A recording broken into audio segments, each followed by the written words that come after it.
everybody, welcome back to our little mini Castlevania-thon. With all of 2 games. Oh yeah. So, you know what, I can actually thank Will for getting me involved in the Castlevania series because he was the one that actually introduced me to it through Limit of Innocence. But I managed to discover this game, Castlevania Curse of Darkness, on my own after a random trip to GameStop. Okay, come on, dude. I understand that now you're really into the series as much as I am. Almost.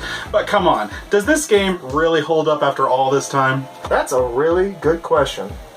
Let's find out. Enough of that bad acting. Get on with the review. Released in 2005 for the PlayStation 2 and Xbox, Castlevania Curse of Darkness functions as a follow-up to Castlevania 3 Dracula's Curse, which is arguably the series' most popular part of the timeline. The story takes place 3 years after Trevor Belmont and his comrades destroyed Dracula.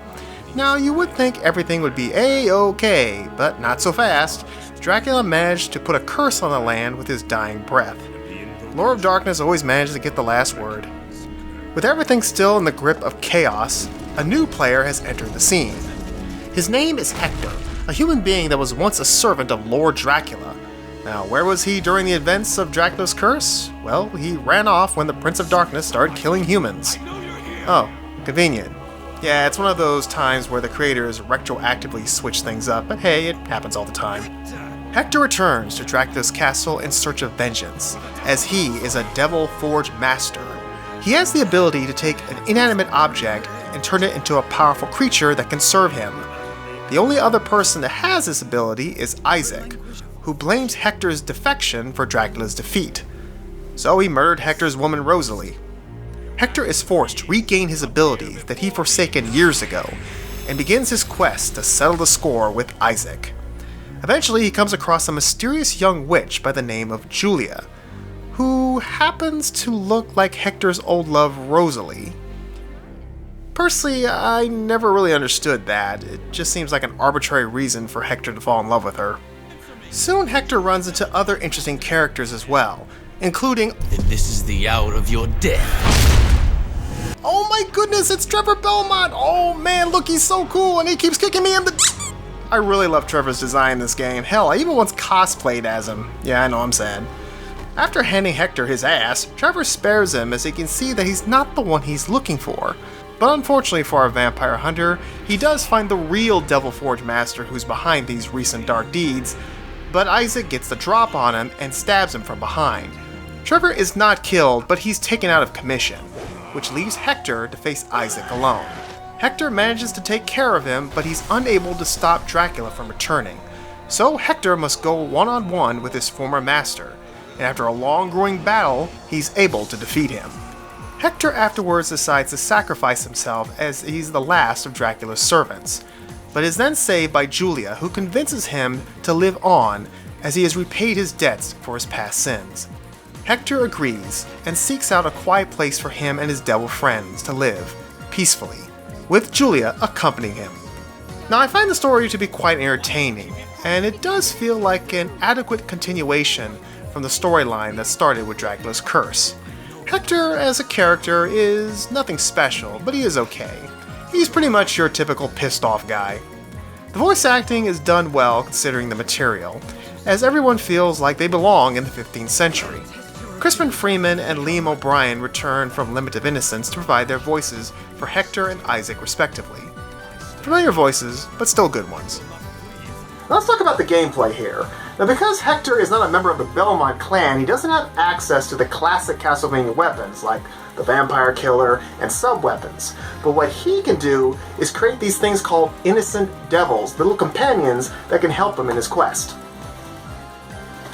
Give me that. Vampire Killer all the way!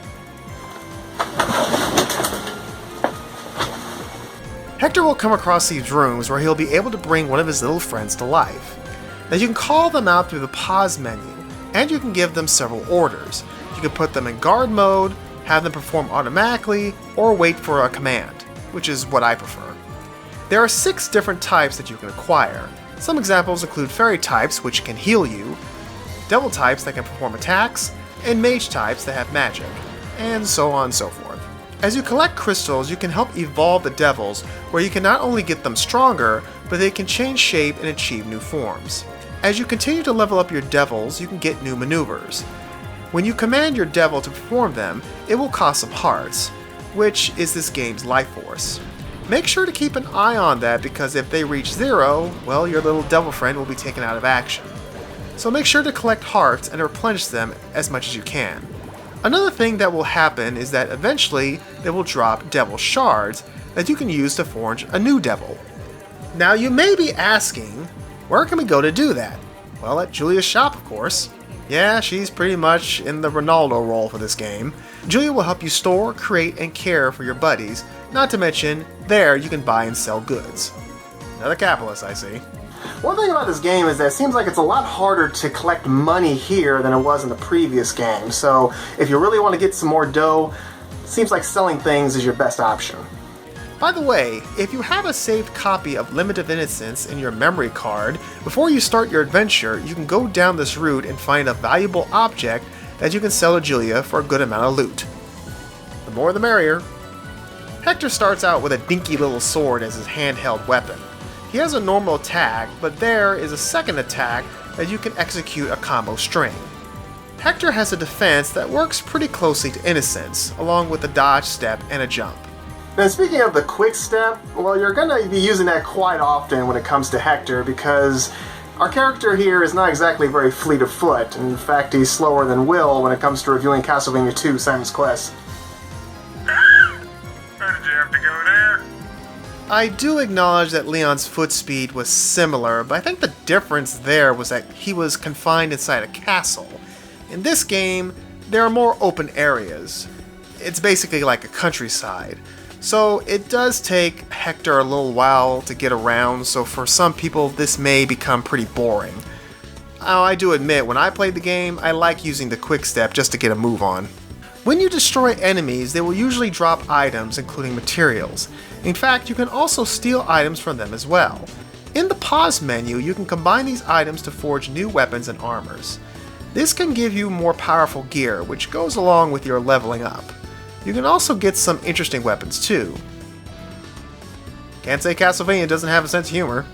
In the pause menu, you can equip these weapons, armors, and accessories you want to carry. Now, like mentioned before, there are many areas in this game, from a castle to a mountainside, an aqueduct, and a forest, just to name a few. The map system in this game is very much the same as in Limit of Innocence. It will only show areas that you've been in until you come across the map for that area, but it does not show them all, so make sure to keep an eye open. Fortunately, the map, again, is pretty easy to use. Located in the game are these warp areas that can allow quick travel from one place to another. Returning from the first game are the magic tickets that will let you warp back to Julia's shop in case you need more supplies. There are also memorial tickets. Now, the way this works is that when you reach a save spot, if you select to register it, you can warp back there when you use the memorial ticket. Now, as you travel through this dark world, you will come across many familiar enemies, such as skeleton warriors, zombies, trolls, the usual stuff. And just like the last game, if you re-enter areas you have been in previously, the enemies will respawn. There are also a couple sections where you can take control of a cannon. During these parts, the game puts you in a first-person mode where you blast away at enemies and obstructions. They don't last long, but they're still pretty fun. In this game, the camera is set in a third-person style and will follow your character around. You can control it with the right analog stick. You will also have the ability to reset the camera behind Hector in case things get too hectic. And with the third-person mode, you will also have a lock-on feature that will let you hone in on one particular enemy at a time. Now, as far as the graphics go, in my opinion, the game looks a little more polished than Limit of Innocence, especially when it comes to the character models. That part was very much improved on with the facial details. The environments, character models all present that gothic mood while still being bright and colorful. It's pretty much quintessential Castlevania. This game does have the optional areas that you can tackle, such as these towers. You can battle from floor to floor against enemies and receive some prizes to help you out. And there is, of course, that good old optional boss, who in this game is quite creepy. As for the music, I like it. It's all good. Still, it is a bit of a shame that we don't hear those classic Castlevania tunes. What's up with that anyway?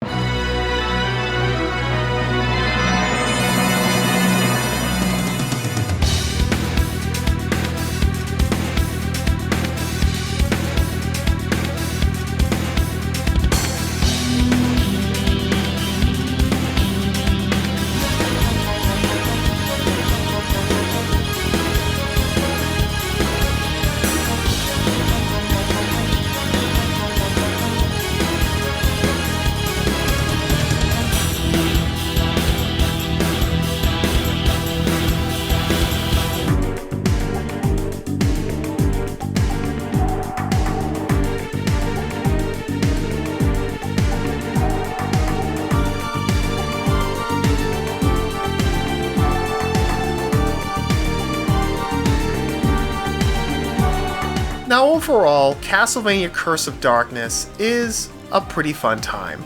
The game is longer than Limit of Innocence, and it has more open terrain. The gameplay and combat also provides more complexity and variety.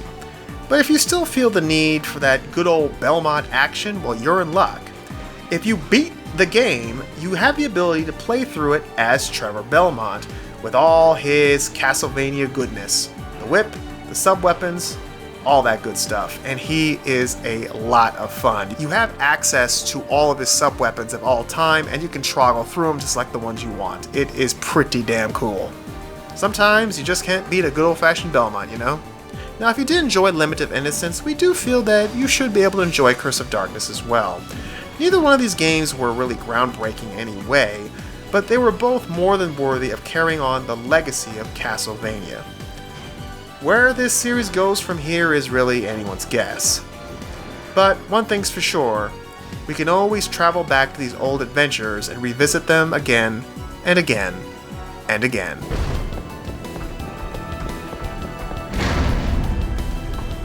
Well, there you have our review of Castlevania Curse of Darkness. After all these years, I still dig the game. But what do you guys think? Let us know in the comments below. Well, there you have it. Thank you for joining us on our little videos of Castlevania Limit of Innocence and Curse of Darkness. It's always good to return to the series every once in a while. Indeed, indeed. So guys, let us know in the comments, what do you want to see next? Join us next time on the brotherhoodofgaming.com. Yeah, that's all fine and whatever, but can we go trick-or-treating now? I'm tired of playing all this PS2 and stuff. I feel so dirty and unclean. Do we have to? I want some candy, damn it! Come on, man. It's gonna rot your circuits. You know, for all this crap you giving me, Castlevania 2 and 3 better be next.